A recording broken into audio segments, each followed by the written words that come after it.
אתה מתחיל להקליט? כן. אוקיי. כמה אתם, אדם ושלמה? יאיר. ויאיר. אתם תמיד מקדימים. בסדר, אז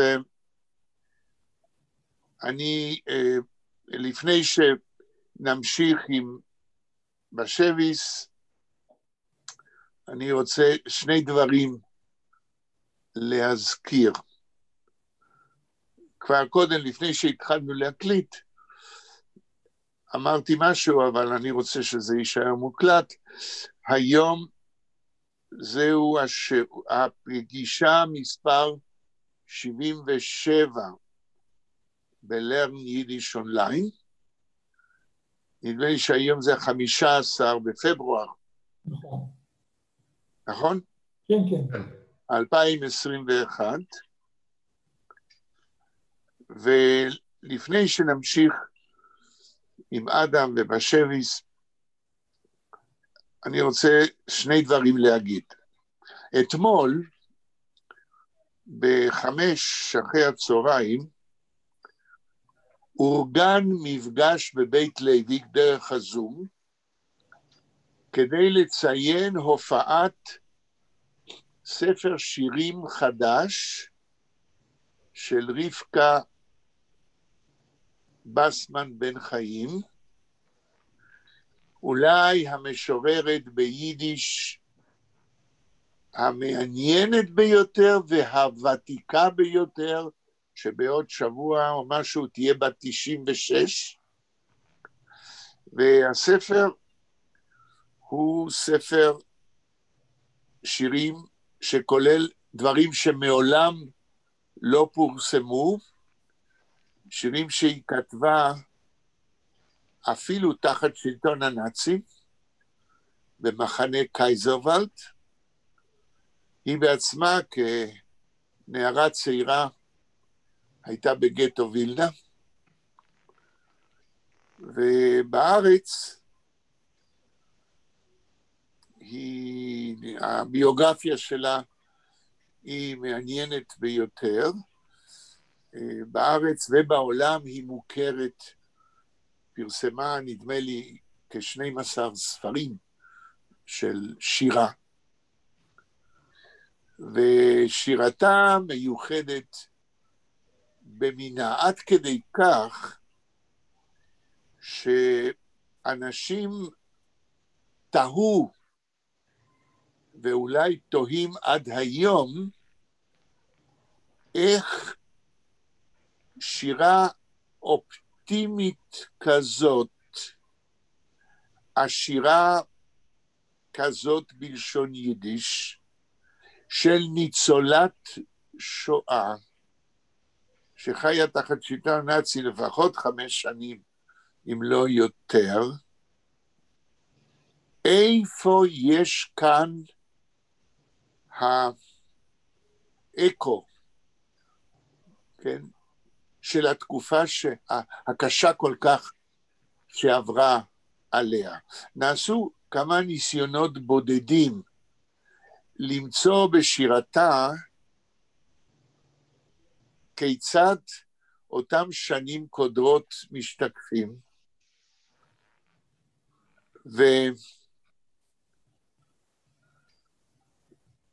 והנושא הוא נושא ראוי לדוקטורט לדעתי, ובזמנו היה לי פרויקט מחקר שזנחתי אותו לצערי, כי לא היה לי עם מי להמשיך אותו, אף על פי שהתחלתי אותו. זה היה פרויקט מחקר נועז, להכניס בשלב ראשון את כל ספרי שירתה למחשב. בשלב שני, לעשות מעין מפתח של מילים ונושאים בשירתה, שקשורים בצורה כזאת או אחרת לעברה תחת שלטון הנאצים, ושלב שלישי, לעקוב אחרי אותם מונחים נבחרים, אם במפורש ואם במשתמע, כדי לגלות את התשתית של תקופת השואה בשירתה. כבר אלכסנדר שפיגלבלט, מכירים את השם? אני לא. אדם? יש לי ספר שלו, אבל אני לא יודע מי הוא. יאיר? לא. אוקיי, אלכסנדר שפיגלבלט הוא אדם שכדאי לכם ולנו להכיר, כי א', הוא היה בשואה, ב', הוא ניצול שואה שגם היה מרצה לספרות כללית ברומניה, וגם היה משורר עד סוף ימיו, ובעיקר הוא היה המזכיר של די גולדנה קייט, של הז'ורנל בעריכתו של אברהם סוצקבר. די גולדנה קייט זה אברהם סוצקבר ואלכסנדר שפיגלבלט. אני פגשתי אותו בעקבות זה שהדפסתי בדי גולדנה קייט. השירה שלו היא דוגמה של, איך היינו אומרים במילה לועזית, אקסלנס בספרות יידיש. גם הוא ראוי שיכתבו עליו אפילו יותר מדוקטורט אחד. למה הזכרתי אותו? כי רציתי להגיד משהו, אבל הלכתי בשבילים מסביב, וחוט המחשבה שלי נקרא.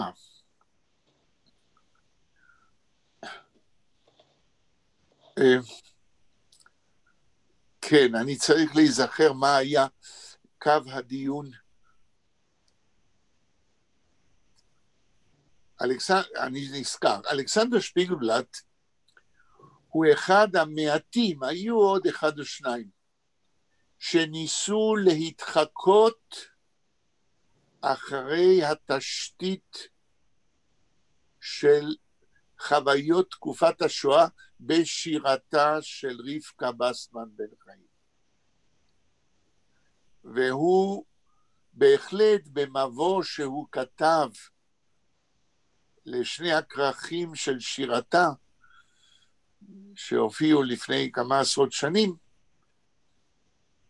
פיצח לדעתי, או התחיל לפצח את השאלה הקשה הזאת. כיצד שירה אופטימית ופואטית ביותר, בשפת יידיש יוצאת דופן, קשורה לחוויות של רבקה בסטמן בשואה. למה אני אומר שזה נושא קשה למצוא בשירתה? מכיוון שהספר שהופיע בימים אלה, ואתמול דיברו עליו, כולל בפעם הראשונה שירים שהיא כתבה במחנה קייזרוולד, תחת שלטון הנאצים, וגם שירים איפה שהיא מתייחסת ישירות לתקופת השואה שעברה עליה. במשך שירתה עד היום, זה לא שהיא התחמקה מתקופת השואה, אבל היא הפכה את התקופה הזאת למנוע של יצירה אופטימית, אבל לא תמימה. כל זה אני אומר כדי להמליץ על 4 במרץ, כאשר בבית, עוד מעט, כן? כאשר בבית לוי דרך הזום, ירגגו עוד פעם, גם יום הולדתה 96, אבל בעיקר, אם אני לא טועה, הופעת ספר שיריה בתרגום לעברית, מיידיש לעברית. אני מניח שזה כך, כי רפי וייכרט, שהוא איש ספרות ועורך של סדרת ספרים של הוצאה בשם קשב לשירה, שהוא מנהל, הוא, אני יודע, עומד להוציא שירים של רבקה בסמן בתרגום לעברית על ידי מתרגמים שונים. אם תיכנסו לאתר של בית לוי, תמצאו בדיוק את השעה. לצערי, אם אני זוכר, זה יהיה באיזה יום רביעי כשאנחנו נהיה עסוקים עם הדברים שלנו, זה יתחיל נדמה לי 5 או 5:30, ולרוב זה יהיה חופף. אז אני לא יודע, כן, אם כדאי לכולנו להצטרף לזה או להמשיך עם שלנו, אני רוצה לחשוב וגם לשאול אתכם. מכיוון שמאורע כזה הוא חד פעמי, אולי, כן, אולי אני אציע שכולנו נשתתף, ואז אני אתן לכם את הקוד, את המספר, כן, וזה יהיה, זה מתחיל 5:30, וזה יהיה במקום הפגישה שלנו. נראה. זה דבר אחד. דבר שני שרציתי להגיד לפני שנמשיך עם העניינים שלנו השוטפים, אני מזכיר לכם מה שאדם ביקש להזכיר בסוף הפגישה הקודמת, שבגלל אילוצים של התחייבויות קודמות ודברים דחופים, הוא פורש מהאדמיניסטרציה של לרן יידיש אונליין,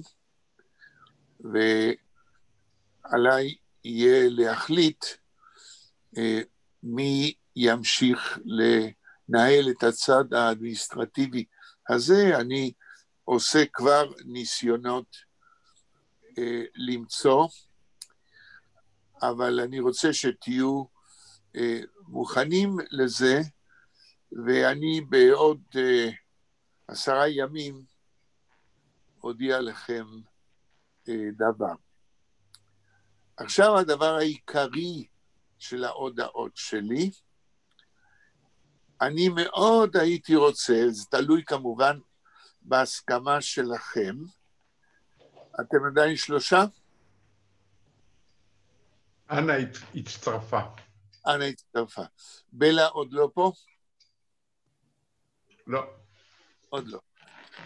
אז הדבר העיקרי שרציתי להגיד לגבי הפגישות שלנו בעתיד, אני הייתי מאוד מעוניין שנקדיש פגישות בשנה הזאת לקריאת סיפורי רבי נחמן מברסלב ביידיש, ושביחד ננסה להבין מה שהספרות שלו מייצגת. אני מצהיר כבר עכשיו, אני לא מומחה לקבלה ולא לחסידות, ואני ארצה להיות ביחד איתכם סטודנט של סיפורי רבי נחמן. הסיבה אני מעוניין שנקרא אותם ביחד, הסיבה העיקרית היא שסיפורי רבי נחמן נחשבים להתחלת ספרות יידיש המודרנית במידה מסוימת, ועד היום מתפרסמים ספרים של פירושים לצורך הבנת הסיפורים האלה, הכתובים כאילו בשפת יידיש יחסית פשוטה, יחסית, וזה מתאים לשלב שאנחנו מנסים להגיע אליו, להבין בצורה מלאה כל קטע ביידיש שאנחנו קוראים, כן? אני מקווה שב10 החודשים האלה, או כמה שהיינו ביחד, 8 החודשים האלה, זה קידם אתכם, ואולי גם אותי, אבל הגיע הזמן שנשלב טקסטים כאילו יחסית פשוטים, עם תוכן הרבה יותר מסובך, וקשור ללב ליבה של מהות היהדות, שזה גם חסידות, גם קבלה, שבלי שני דברים אלה, אי אפשר להבין את סיפורי רב נחמן. ככה שאם אנחנו נחליט לקרוא בהם, אנחנו למעשה נעלה דרגה בעניין של הבנת ספרות יידיש, שאצל רב נחמן קשורה בטבור למדעי היהדות, ולצד הייתי אומר, היותר יהדותי, כן? רחוק מכל מיני אינטרפרטציות של תיאוריה של ספרות של עמים אחרים. כן? טוב, אם יש הערה עד עכשיו לכל מה שנאמר, אני אשמח לשמוע, אם לא נמשיך עם אדם. צהריים מצוין, פרופסור. I just have the very small short digression. כן, בבקשה. I made the investigation about the last hour סיפור בשבי זינגר, the Sea of Ice. And in my interpretation there was... רגע, איזה סיפור לא הבנתי? The table. Table, the Teufel. And word we finish in the Sea of the Ice, נכון?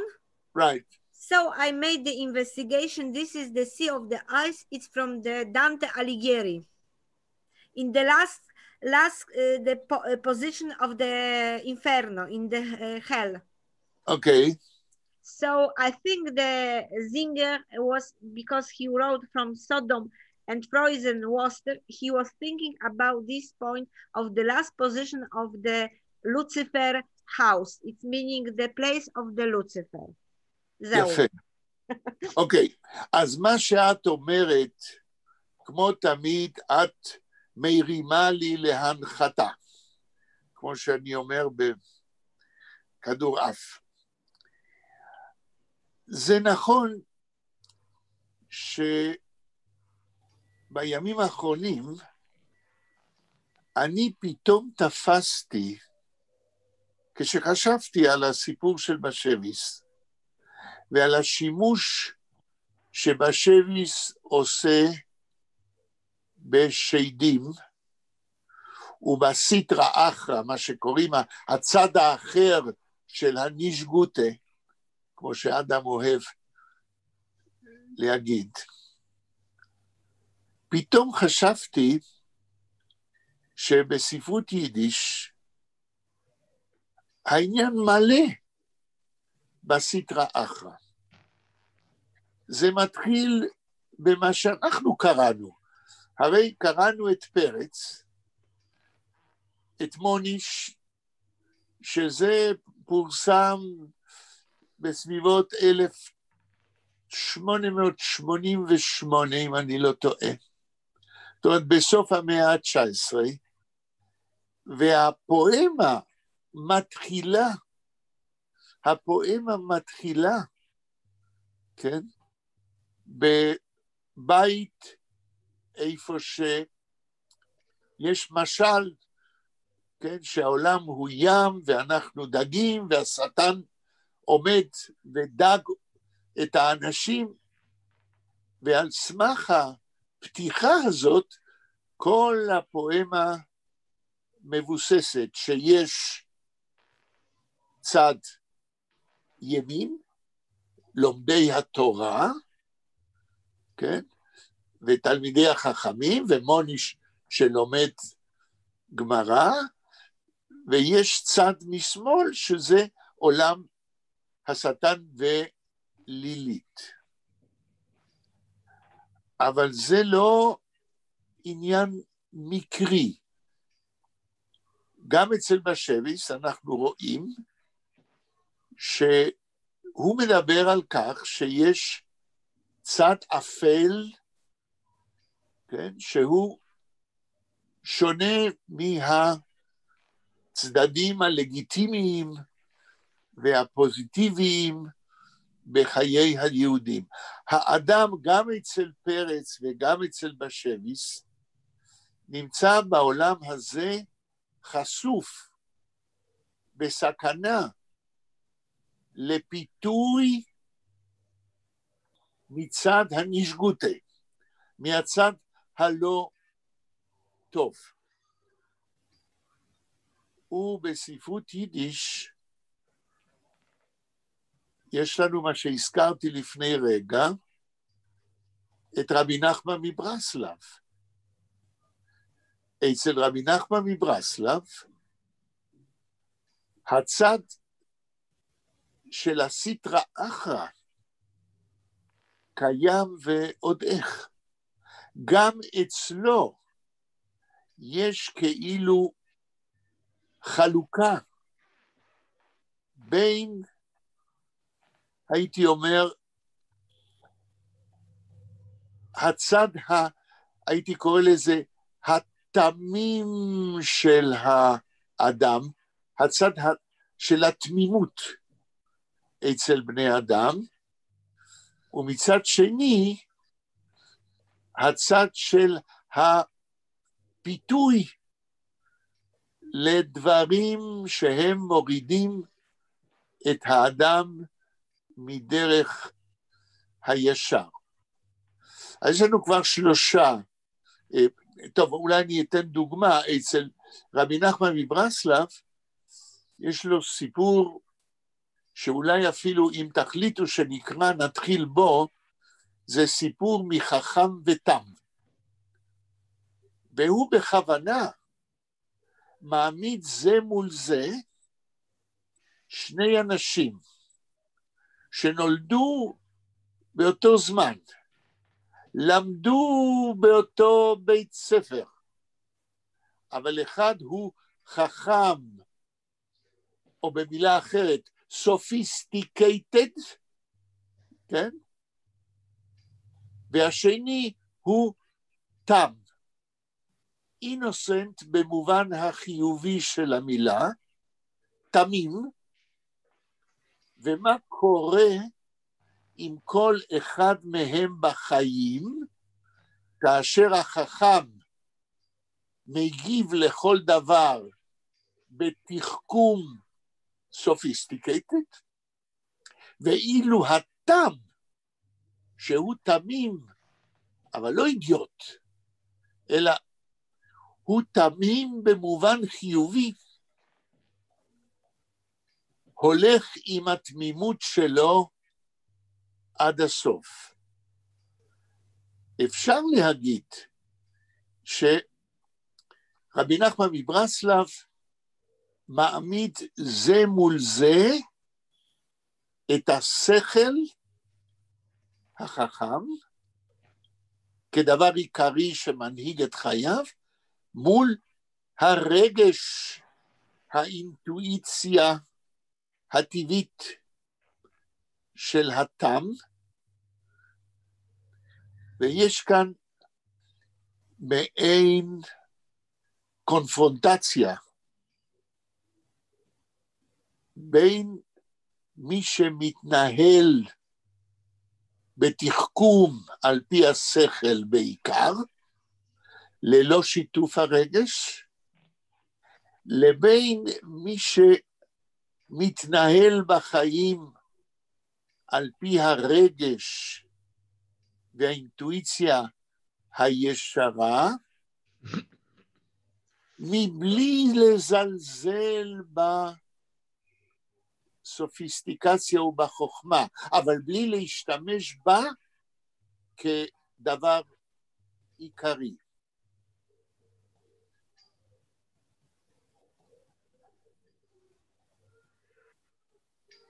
כן, אז כשאנה אמרה שדנטה כאן, כן, הוא חלק מאותו עולם של תפיסה שגם בשביס כאילו שותף לו, אני בהחלט חושב שהיא צודקת. אני רק שואל את אנה, איפה היא קראה את מה שהיא אומרת? כן, אני הבנתי. I will say in English, I'm studying the Dante Alighieri because now this year it's 700 years of when he died. And I am studying not only in Italy, I mean online, but also in Yeshiva in New York. And they rabbi, we just, it's not popular that Yeshiva we start, but we are modern Yeshiva. We study the Dante Alighieri, and we are now passing every I forgot the English of the hell, and we are not still in the last. But I asked. What is the sea? Because I was looking in the internet, but internet, it's sometimes it's nothing serious. But the sea of the eyes, it's only what I couldn't imagination was only the last, when the Dante it's with the Virgilius, when he's going to the last place where it's so cold, because we in Inferno we thinking it was hot, we always thinking it's hot, but in the last where there is the house of the Lucifer, it's very cold, everything is frozen. So the Zinger, when he said the ice, the sea of the ice, I think he was thinking about the last place of the Lucifer. את מדברת על הים הכפול. כן, זה חיה, זה אפשר, אני לא בטוח, אבל אני חושבת the sea of the eyes, what he said, there was the Gegliver, כן, Gegliver, the place where it was very cold. I think, כן, because he's saying also Sodoma, when he's thinking Sodoma and the sea of the eyes, I thought אולי זה the last place of the Lucifer. אוקיי, תראו, אם כבר את אומרת את זה, אני רוצה להגיד עוד משהו על רבי נחמן מברסלב. עד כמה שאני הבנתי, כי אמרתי קודם, אני לא מומחה, לא לחסידות, לא לקבלה, אבל אני קורא את הרב עדין שטיינזלץ, ואני ממליץ לכולכם, הוא פרסם ספר ב-2012 על 6 סיפורים של רבי נחמן מברסלב. הוא נותן את הטקסט בעברית של הסיפור, ואחרי כל סיפור הוא נותן פירוש. עכשיו, מה שלמדתי מעדין שטיינזלץ, אחד הדברים שלמדתי, ואני בהחלט חושב שהוא צודק, ואני מבין את זה כאדם שחי בעולם הזה, ושחי בעולם הזה לא מאתמול. אומר רבי נחמן מברסלב, אומר עדין שטיינזלץ, שאחד המוטיבים המשותפים להרבה סיפורים של רבי נחמן מברסלב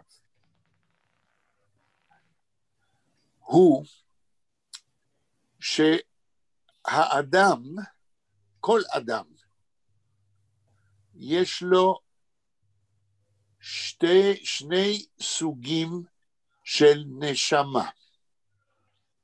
מצד אחד, האדם שהוא יונק, איך אומרים יונק באנגלית? מה מפר, איך אומרים? ממmal. איך? ממmal. ממל, כן.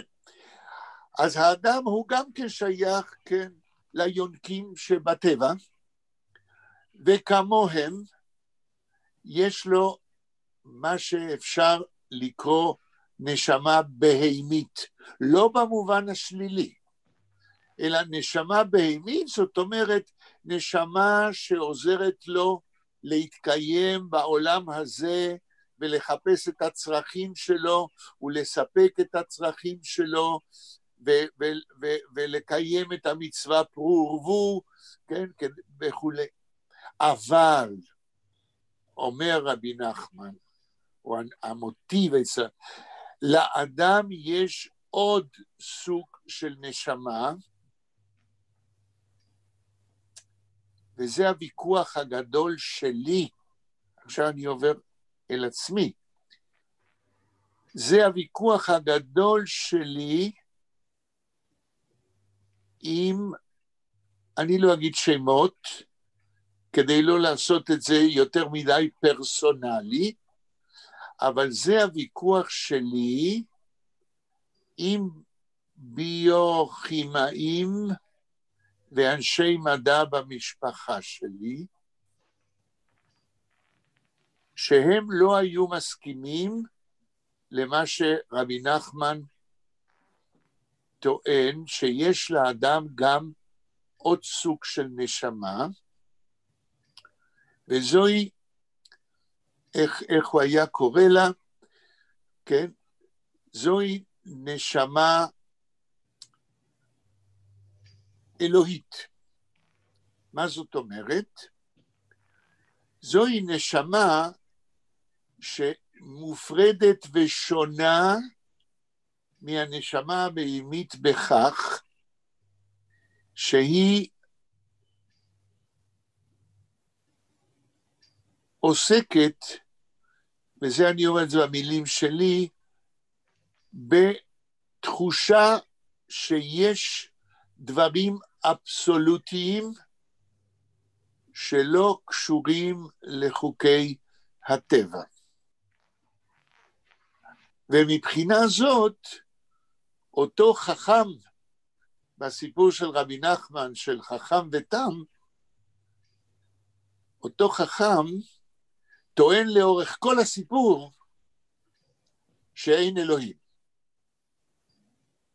מכיוון שבשבילו הנשמה הבהמית זה כל מה שהוא האדם. עכשיו, הביוכימאים ואנשי המדע במשפחה שלי חושבים אותו דבר, כמו החכם. עכשיו, כשהם אומרים אין אלוהים, וכשאני אומר יש אלוהים, זה לא הוויכוח האינפנטילי כשהיינו בבית הכנסת והיינו מתווכחים כילדים, יש אלוהים, אין אלוהים. עצם העובדה, זו הטענה שלי, עצם העובדה שהאנושות מדברת על אלוהים, ובקבלה הוא מכונה אין סוף, זאת אומרת, מימד שאדם סופי, שיצור סופי, לא יכול להשיג או להבין אותו.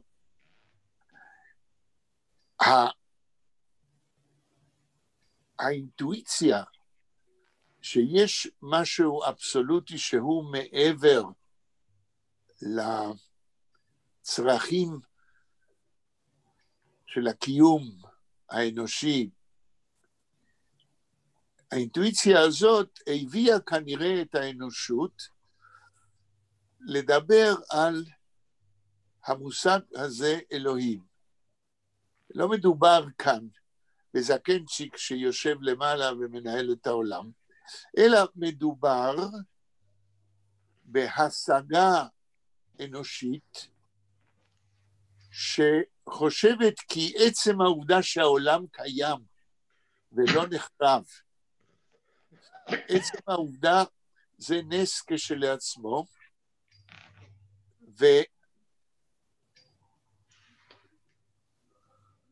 וללא כל קשר עם הדברים הארציים, וללא כל קשר עם השכל האנושי.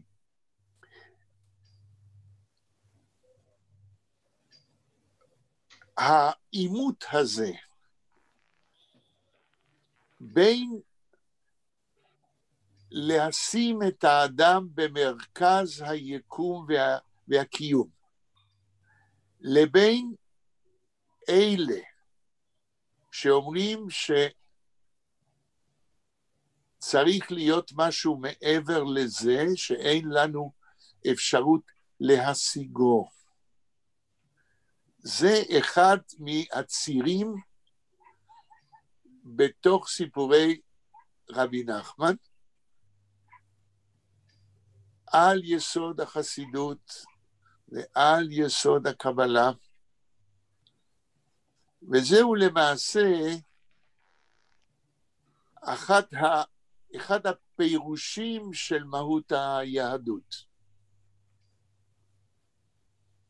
עכשיו, אנשי מדע בימינו שטוענים שהמדע, אני טוען שזה הדת שלהם, והם טוענים שהמדע יגלה את כל חוקי הטבע והקיום, ובסופו של דבר המדע יסביר כל דבר. לדעתי זוהי דת.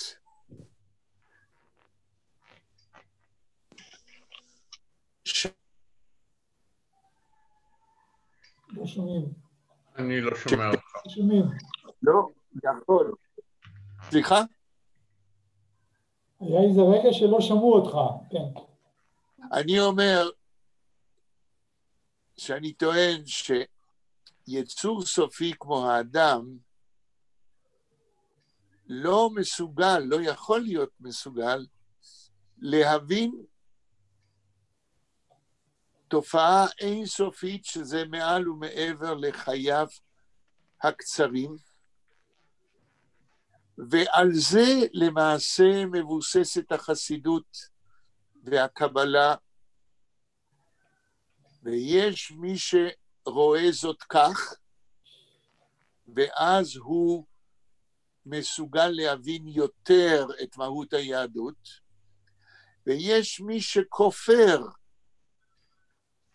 בקיום מעבר לשכל האנושי, ואלה לא יבינו לא את הקבלה ולא את החסידות. אבל הדבר החמור זה לא זה. כל אחד מבין לפי השגתו, אבל אלה ששוללים את האפשרות שיש משהו מעבר לאדם שאדם לא יכול להשיג אותו, הם גם לא, זה אני אומר, זה מניסיון חיי עם בני דורי. אלה שחושבים ככה, הם גם לא מוכנים לנסות וללמוד לא קבלה ולא חסידות, כדי להבין את הסוג הזה של בני אדם, שמאמינים באבסולוטי, שהוא מעל ומעבר להשגת שכלם, אולי לא מעבר להבנת רגשותיהם. אבל מכיוון שזה, אני אומר, המערב, וזה יעידו פסיכולוגים מהמערב, מכיוון שהמערב שם את הרציונליזם, את השכל, בראש מלכותו, והמערב מדכא את הרגש ואיננו עוסק בו, ובמידה והוא קיים, הוא שם אותו כאסקופה נדרסת מתחת לרציו. לכן היהדות נראית יותר כתרבות מזרחית, שאליה אנחנו שייכים כיום פה במדינת ישראל, ופחות מובנת על ידי אלה שגרים פה, אבל חונכו רק ללכת על פי השכל, ולשים את הרגש בכיס הקטן ולדכא אותו. האם יש הערות, שאלות או תגובות לפני שנמשיך עם אדם? חייב להגיד משהו בעניין, אני מתנצל על החוש התווכחות. על מה? על הוויכוח והקונטרה, אני לא מסכים כל כך. למה? למה אתה לא מסכים? למחשבה שהמערב מייצג את הכניעה של האדם למדע וויתור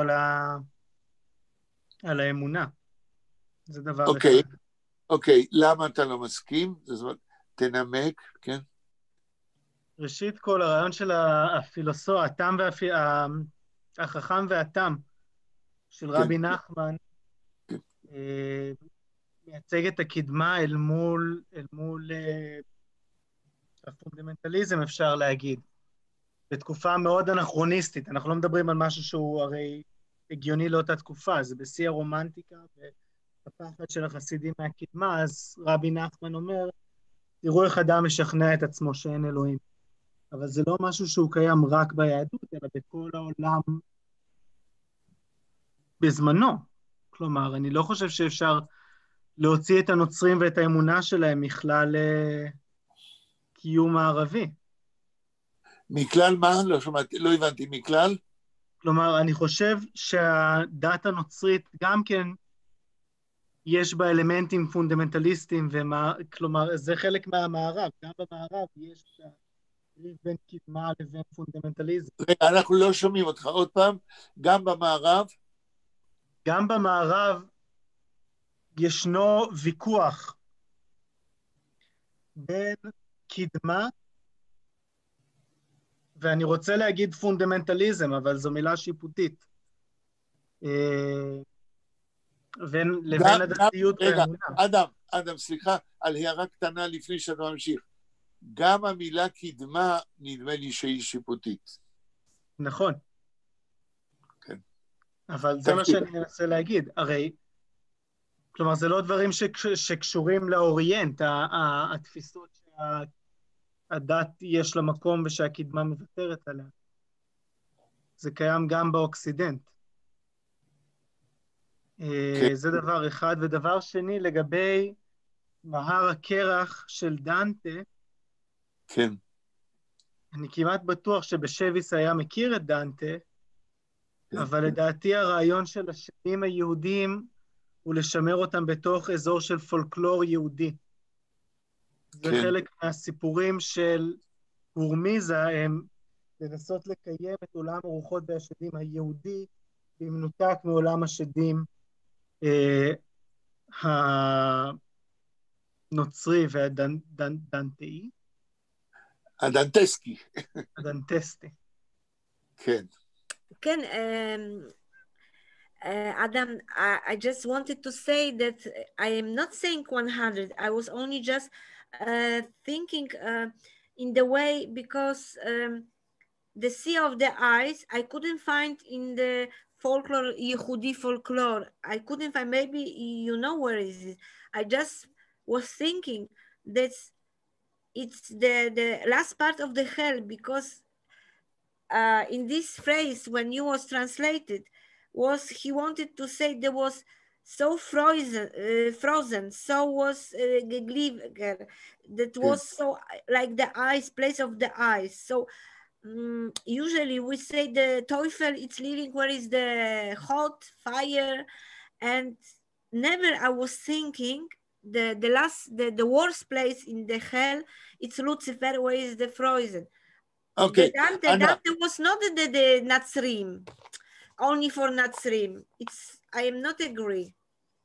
כן, אנה, הטענה שלך היא שאת לא מצאת בפולקלור היהודי ים של קרח קפוא, ובגלל שלא מצאת, את אומרת שיכול להיות, כן, שיש פה השפעה מדנטה על בשבי. זו הטענה של אנה כפי שאני מבין אותה.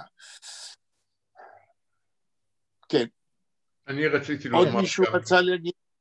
אני רציתי לומר גם כן משהו. אני קראתי כמה ספרים של בשבי זינגר, קראתי את העבד, קראתי את שושה, עכשיו את טייבלה, ויש גם ניו יורק, טייבלה. יש גם ניו יורק.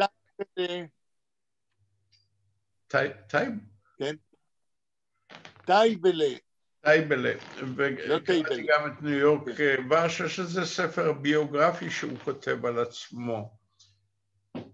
ואני חושב שכאן השד הוא לא איזושהי דמות, אתה יודע, זה בעצם דמות שנועדה לנצל אישה.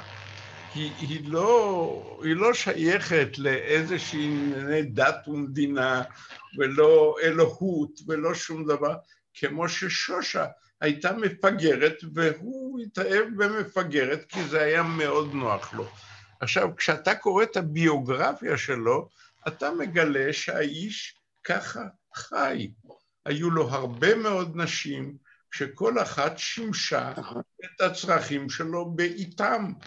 מי שהייתה מזכירה ומדפיסה את הדברים, ומי שהייתה לו חברה למיטתו, וכל מיני דברים מהסוג הזה. הוא לא היה איש סימפטי בשום אופן ובשום צורה.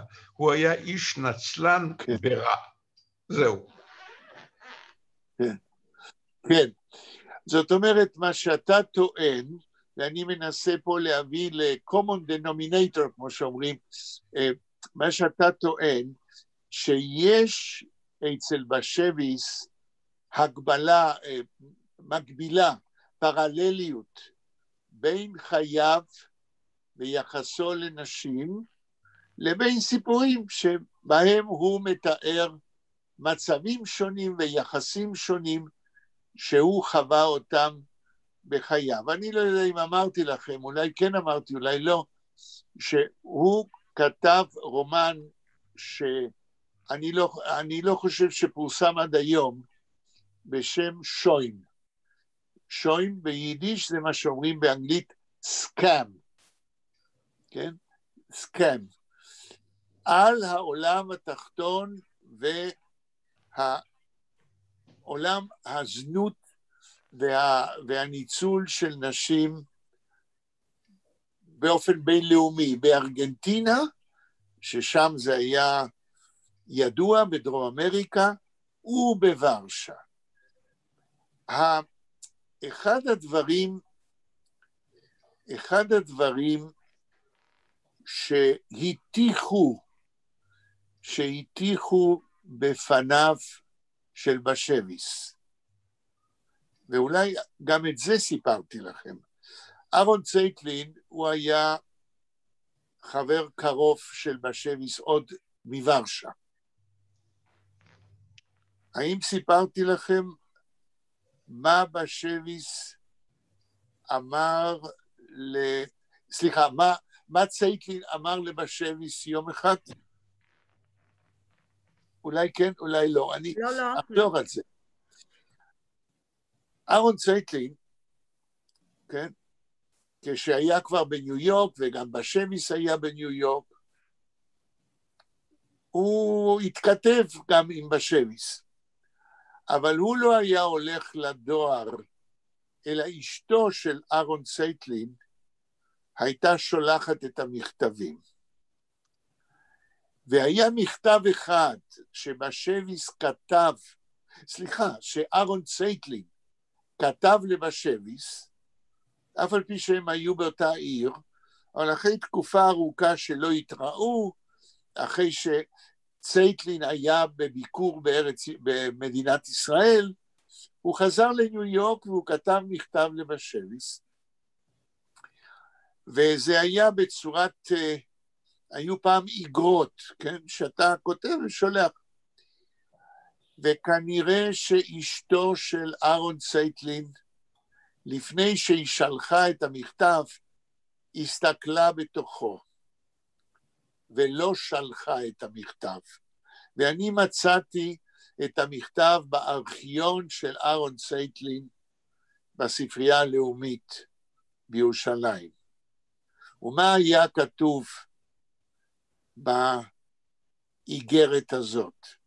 כותב אהרון צייטלין, הנה חזרתי עכשיו מביקור במדינת ישראל, ושמעתי שם שאיש חשוב מאוד במשרד החוץ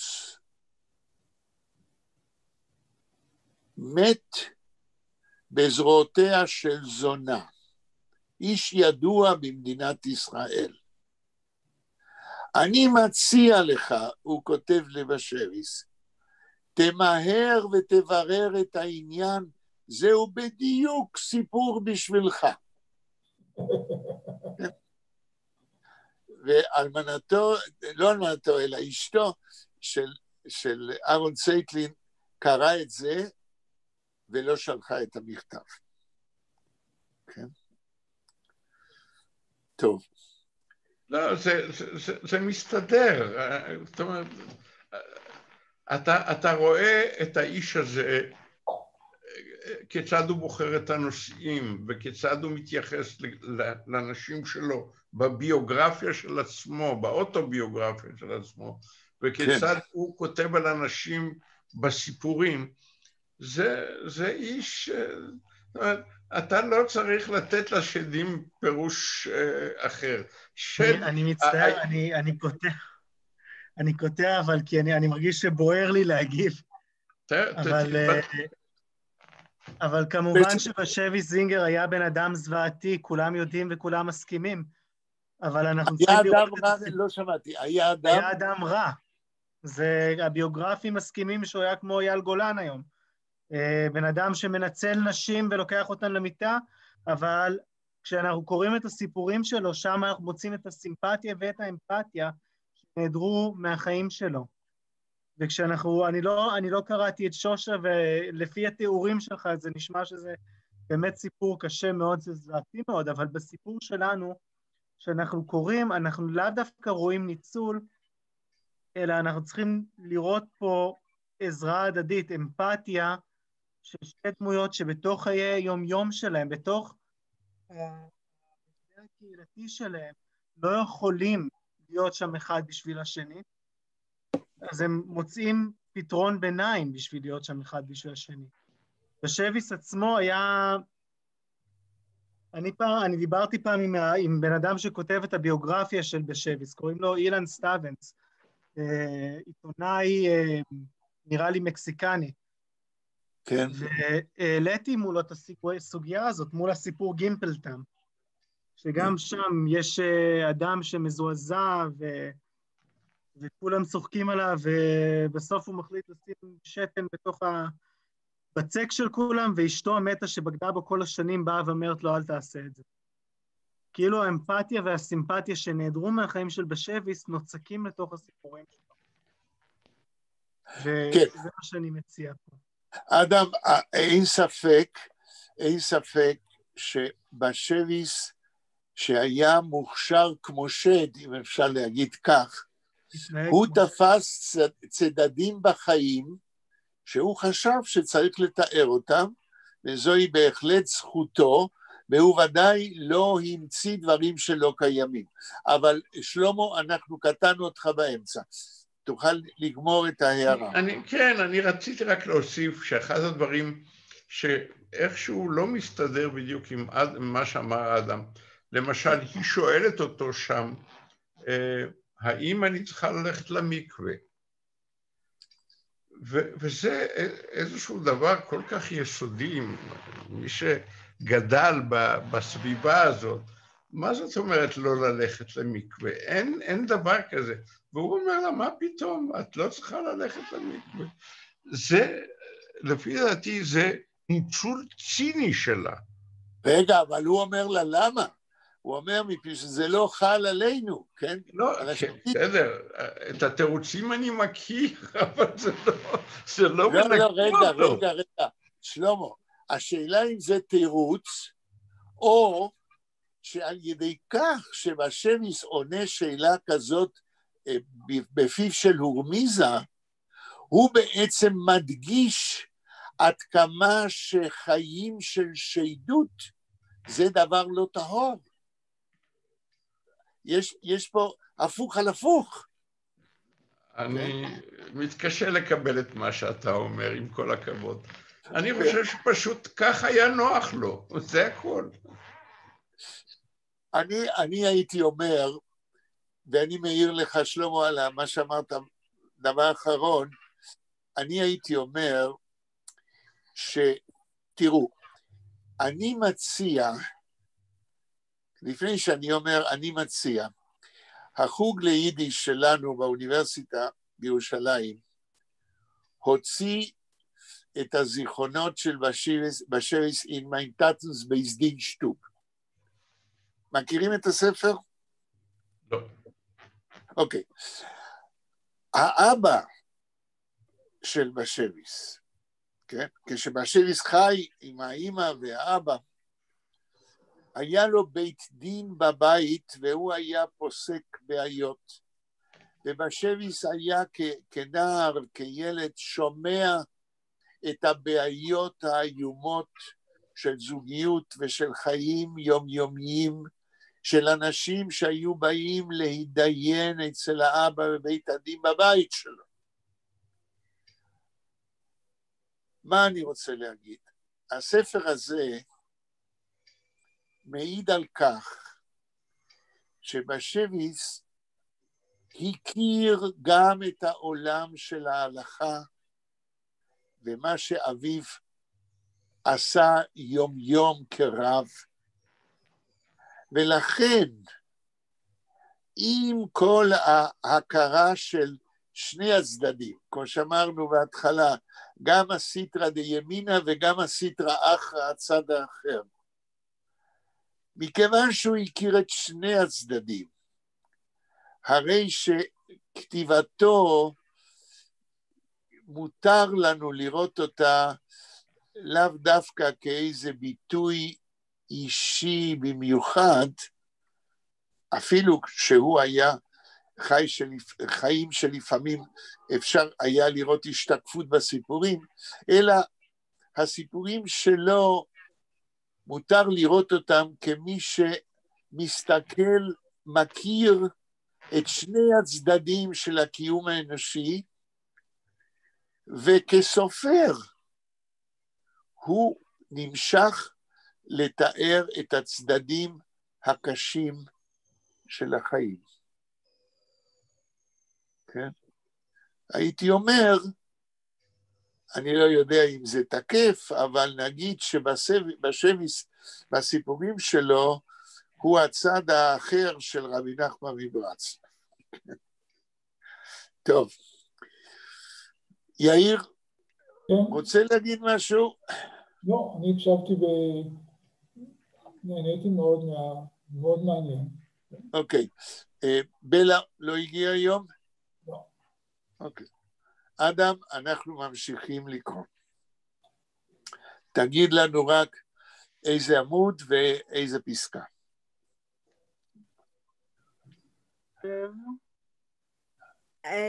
סליחה, אדם. כן. מצאתי this name נמך, מחלכת, אף. את מצאת ספר, איפה יש this name or something? Do you know something of the name? Nora Hebräisch. Aber die Nomen von Naama, Machlat, Af und Hulda, כן, Shlomo hat gesagt, dass das sind die Nomen von Bnot Zlofchad. כן. Hulda, ich meine, es euch Neviate. Neviate? הנביא אולי, כן. Nevie, was ist gewesen nicht gerecht כן. in Sefer Meluchim. Nafka, ich weiß nicht, was es heißt. Chema meint seinen Kass. Chema. רייג', מה שאנחנו אומרים רייג' באנגלית. Zusammen 7 Weiber. כן. Hat gesagt, als Naime ist, hat gesagt, als Naime ist schwarz wie Pech. כן. כן, רגע, כולכם עוקבים אחרי הטקסט? כן, כן, כן.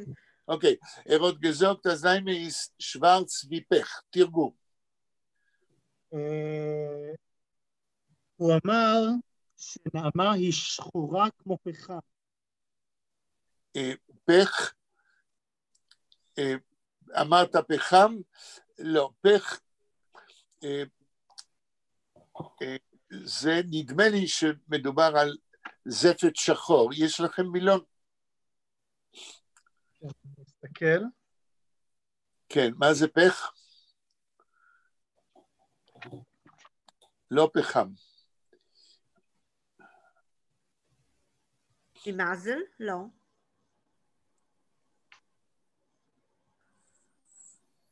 זפת. כן? פיץ' בלק, מאוד שחור. אני לא יודע מה זה רסן או פיץ'. אני לא יודע מה זה הדברים האלה. שלמה, אצלך במילון יש פח? טוב, אני אסתכל. כן. אני הייתי מתרגם את זה לפולנית, אנה, לקופיץ'. היא לא שומעת אותי. אנה שומעת? כן, כן, אני שמעתי, אבל מה זה, תגיד לי, מה זה קופיץ' בפולנית שואלים? קופיץ' בפולנית זה פיח. פיח. כן. בגוגל טרנסלייט כתוב זפת. זה מה שאני אמרתי. כן, זפת שחור. אבל לא, זה פיץ' באנגלית, זה סמואה פולנית, זה בלק אספלט. שמכסים את הגג כדי שלא יהיה... לא דה אספלט, לא דה... כן, כן. כן, כמו שאמרנו, זפת. הלאה. ממשיכים. אונאלמול, פול מתגרים. אתה נעלמת, אדם. Hab gesagt, und alle mal voll mit Grimzorn.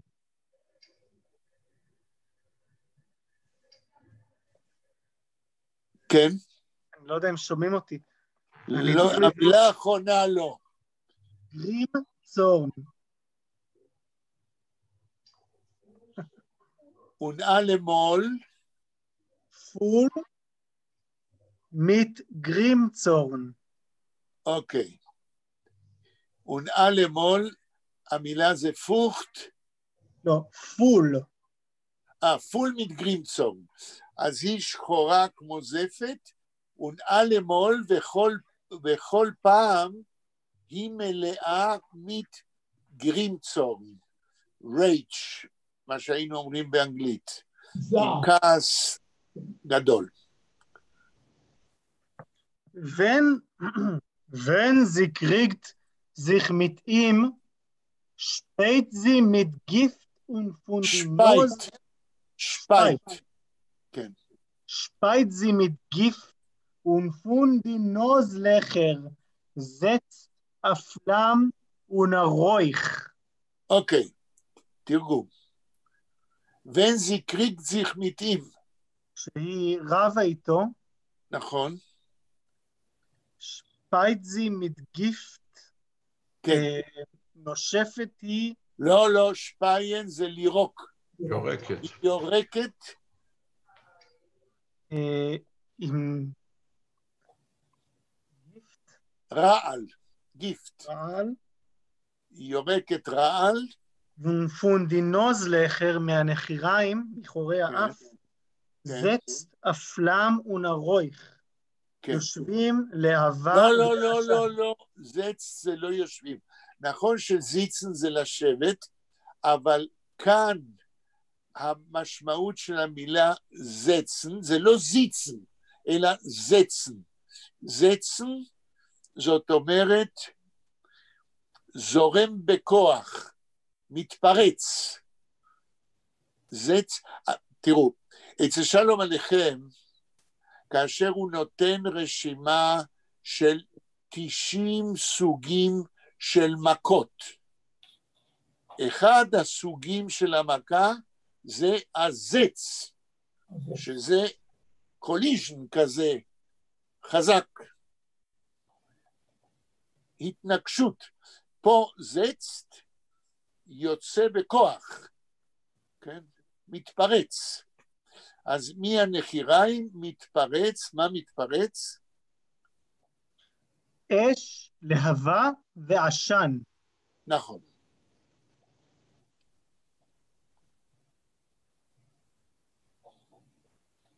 תמשיך.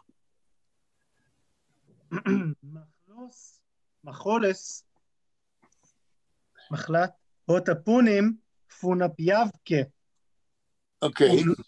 ואין זירירת און, אמצן מדרצונג, ורת ינר ברנדיק. אוקיי. למחלת יש פנים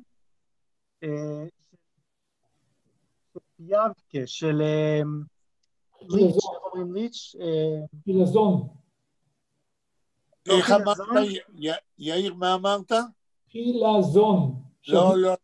לא חילזון, אבל דומה יבקה זה אותה חיה שבה לוקחים דם בשיטות פרימיטיביות. אלוקה, בדיוק. אז למחלת יש פנים של אלוקה, ונבן זירירת און אמצן, וכשהיא נוגעת למישהו, מדרצונג עם הלשון, ורת ינר ברנדי. הוא נהיה... ברנדיק.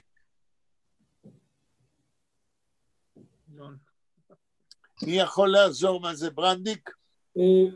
בוער, במצב של בעירה, בוער. נכון, הוא כאילו נדלק. כן. היא דורפת אותו. סליחה. ברנד יכול להיות גם נמק. יכול להיות מה? נמק. לא. ברנד זה אש גדולה. אף הוט ליב זיך צו צירן אין זילבר. שמרדן. דימנטן. אף אוהבת צוצירן. אדיורן. להתיישב. להתמקם. כתוב צירן? כן. צדיק יוד ריש נון סופית? כן. אני חושב שזה להתקשט. להתקשט בכסף, בעדיים של כסף. צירונג, המילה, רגע, אדם, המילה צירונג זה תכשיטים. אז אני מבין שאם כתוב הוט ליב, כתוב זיך צו צירן? כן. להתקשט. אין זילבר, בכסף, בדברים של כסף. זה מה שאומרת דומינסקי.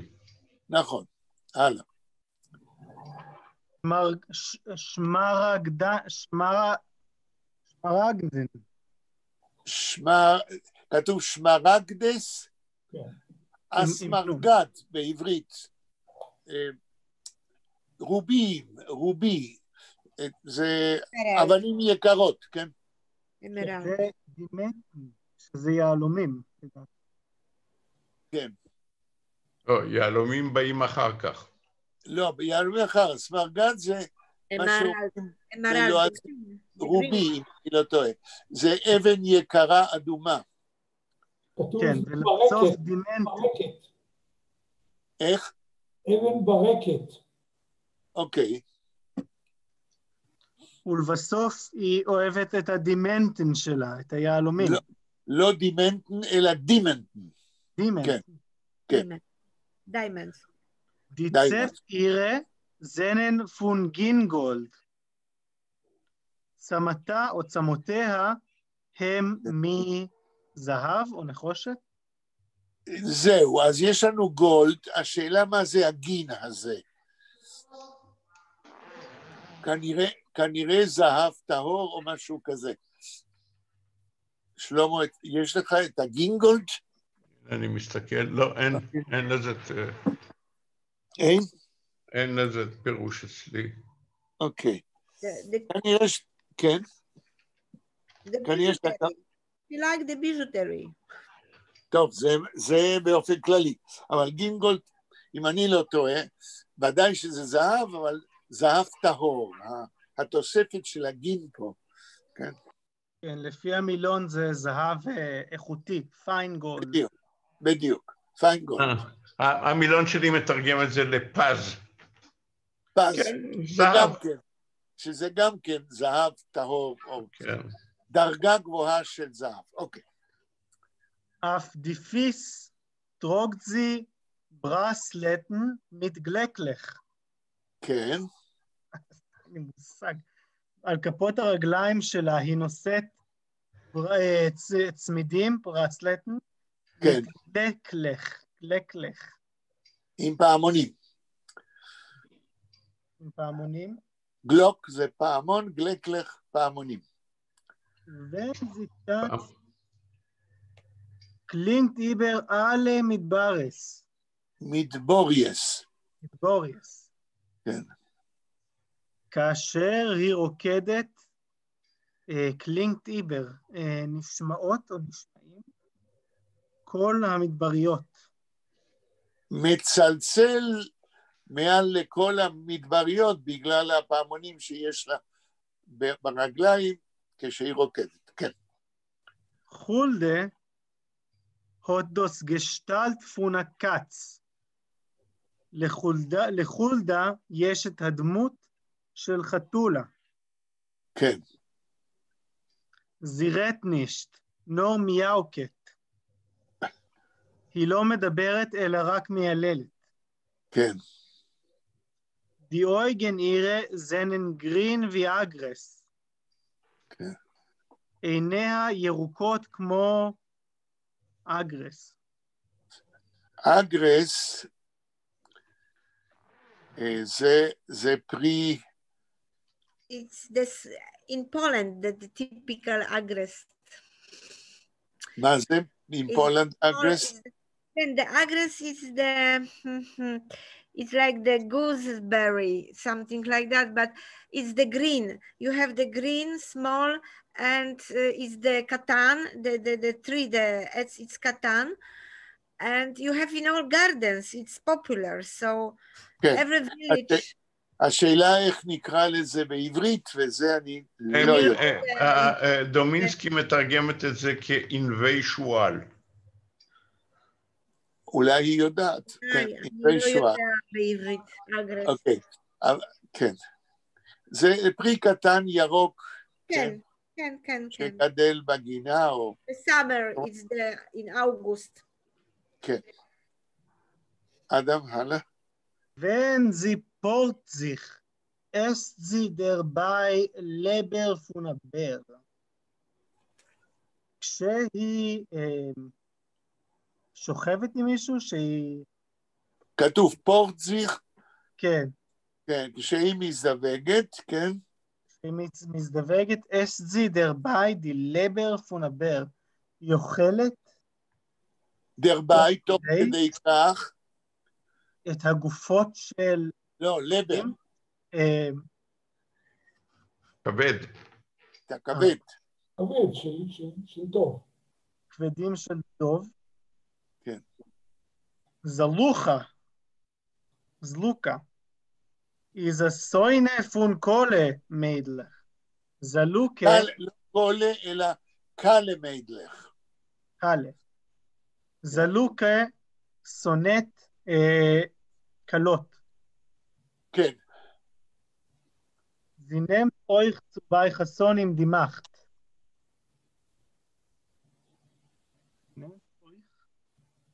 היא לוקחת גם, היא לוקחת חתנים בכוח? לא. מה שתי המילים הראשונות ביידיש? זינמת. והמילה הבאה, זינמת מה? אויך צובי חסון עם דימחת. זינמת אויך צו בי חסון עם דימם. היא לוקחת גם אצל חתנים את העונות. מחט זה אומנם שלטון, כוח, כאן הכוונה לעונות. כן. הרי שידה, כן.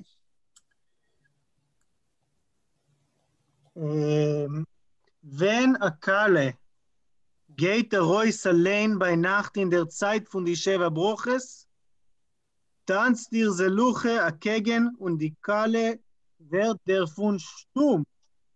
Oder kriegt רגע, die Kalle wird davon stumm. אחרי דרפון מה המילה הבאה? Stumm. שטום. אילמת.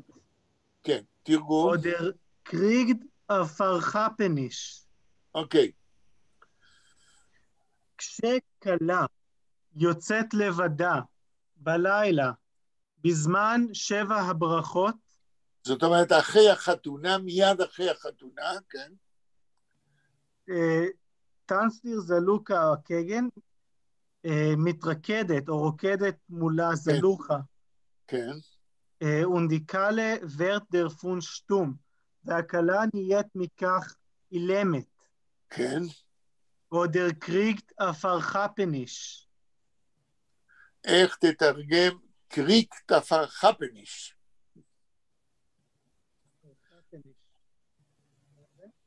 קודם כל, מה זה הקריקט הזה? זוחלת? איך? זוחלת או לא, היא רבה. לא קריכט, אלא קריגט, מקבלת. מקבלת התקף. פרחפניש, יאיר אומר התקף, אינני יודע איך לתרגם את זה, כי חפן זה לחטוף, פרחפן זה לחטוף ולא להחזיר. הפרחפניש היא מקבלת איזה סוג של התקפה שהיא לא מתאוששת ממנו. אינני יודע איך לקרוא לזה בעברית, כן. כן, פרחפניש, לפי המילון של בוכנר, זה סיז'ר, התקף, כן. אוקיי. נאפטה is ausgelassen. כן. Schlendert sich herum mit alle Schäden. תרגום. נאפטה is ausgelassen. מה זה lassen? לא גלסן, אלא אויס גלסן. פה זה מילה שלמה, אם כי אם אנחנו ננתח אותה לפי השיטות שלי, לסן זה כמו לוזן, לתת ללכת, אויס עד הסוף, זאת אומרת לא מוסרית. אויס גלסן. ושלנדרט? שלנדרט מסתובבת, כן. אוקיי, אז היא מסתובבת לה עם כל השדים. כן. הורמיזה, halt sie der Fahr, weil sie kon balaken miuse und chutzpedike red, was tonim will gefällen. הוא, הורמיזה, לא קלטתי, כן. halt sie der Fahr, הוא מחזיק אותה? הוא מחזיק אותה בגלל זה, דר פרדם, בגלל זה הוא מחזיק אותה. איך הוא מחזיק אותה? לא כתוב איך, כתוב למה. ואל זיכון בלקן. ועל זיכון מה? בלקן. בלקן. כן, הלזי דר פר מחזיק אותה, ועל זיכון בלקן, כי היא יכולה כנראה לפטפט. אז היא מפטפטת, מי עושה? הוא חוץ בדיקרד. נכון. הוא מאוס וחצוף. כן. מאוס זה מכוער. כן, מי יעשה? מכוער. וסטונים ויל גפלן. או וויל גפלן, יותר נכון. כן. וסטואן עם וויל גפלן. שהופכים אותו ל... לא הופכים אותו. אסטוט עם גפלן שמוצאים חן בעיניו. הפטפוטים שלה. אסטוט עם גפלן. אסטוט גפל מוצא חן. כן. חיימה, darf sein Leut ihr Nomen בייז ויליקה. בייז ויליקה. חיימה, לפי שמה, צריכה להיות יצירה כועסת?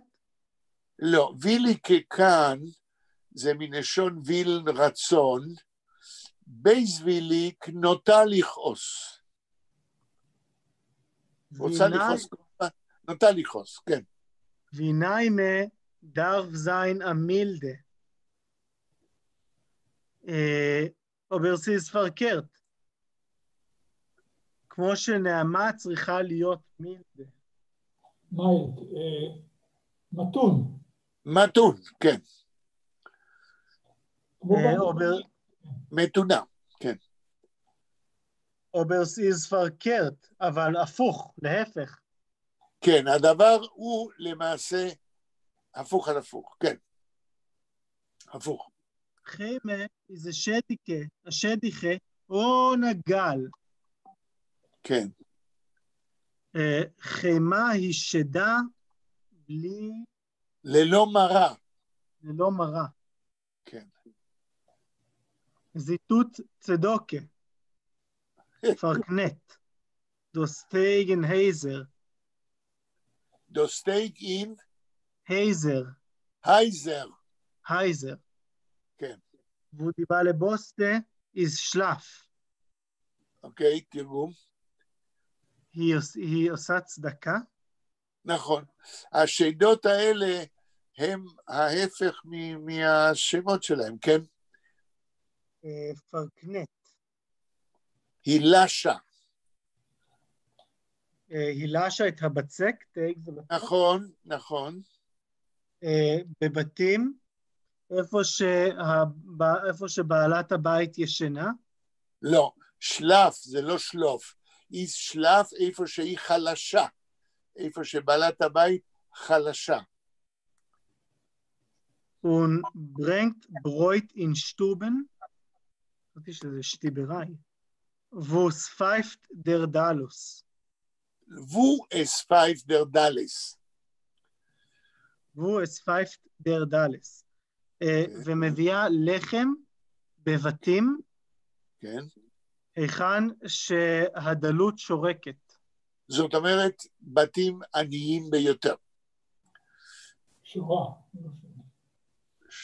שורה, אבל פייפן פה זה שורקת. כן.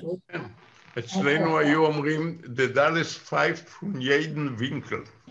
הנה, יש לנו שלמה כעד של לשון יידיש, שאצלו בבית אמרו, das Dalles pfeift von jeden Winkel. הפייפן, השריקה הזאת, היא תמיד סמל של אסון או משהו לא טוב.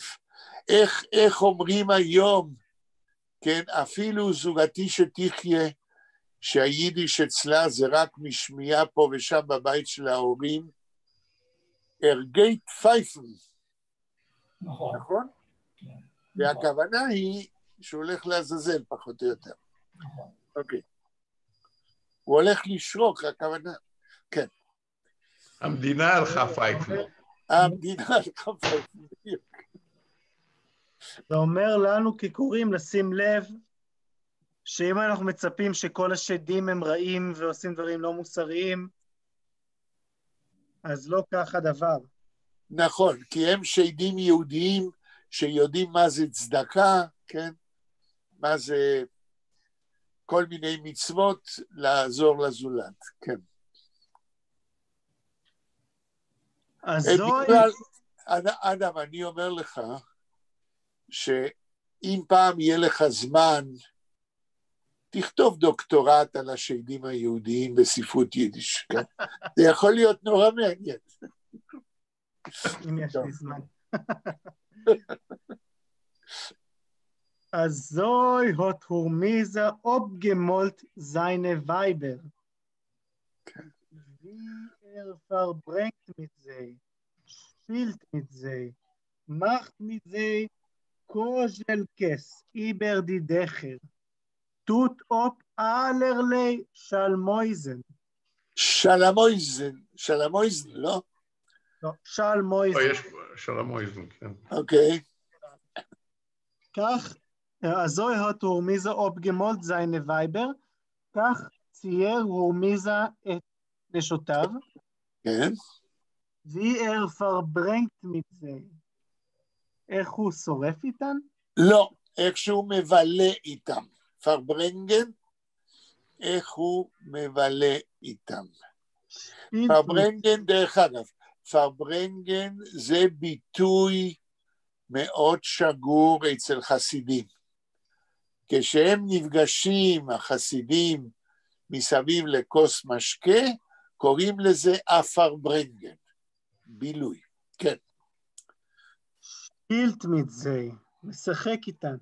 כן. macht mit sie, Kojelkes über die Dächer. כן. עושה איתם Kojelkes על הגגות. כן, מה זה הקוז'לקה? שלמה, כשהיית קטן, לימדו אותך לעשות קוז'לקס? קוישיקלח, אבל קוז'לקס לא. לא קוז'לקס. קוז'לקס זה מה ש... איך אומרים? טוב, אני לא עשיתי אותם בארץ, אלא כשהייתי בגלות. אני לא יודע איך אומרים את זה בעברית. כאשר אתה עושה גלגול קדימה ואחורה, גלגולים קוראים לזה? סלטות. סלטות. סלטות. לא סלטות, לא קפיצות, אלא אתה גלגולים. עומד על הראש, הוא עשה גלגל שלם. זה סלטות? כן, כן. זה לא מתאים ל... לא, גם משתמשים בגלגלון. גלגלון, כן. אנה, יש בפולנית קוז'ולקה? כן, אבל I am not בטוח. It's something from the dress? לא, זה כשהילד עומד על הראש ועושה גלגל, כמו מתגלגל. סלטו מורטלס? משהו כזה, כן. יש בפולנית? כן, נכון, אבל אני... סלטו מורטלס זה... גלגול. זה כמו... זה... When... We do it when we was the young in the garden, in the tree. אוקיי, אבל איך המילה בפולנית? פיקאוקי. לא, השאלה אם יש מילה קוז'ולקה. קוז'ולקה. כנראה שאולי זה בא מרוסית. כן. אוקיי. ממשיכים. ממשיך זין. האמת שנגמר לנו הזמן. נגמר לנו הזמן, נכון. אני פשוט הייתי מרותק על השאלות האלה, שכחתי את הזמן. אז מודה לכם על ההקשבה, אנחנו יום רביעי שיהיה יום של שלג אומרים, כן? כן. אבל אנחנו בבית, אז זה בסדר. אז 5:45 נקשקש ונמשיך. תודה רבה. תודה רבה. Vielen Dank. תודה רבה. להתראות.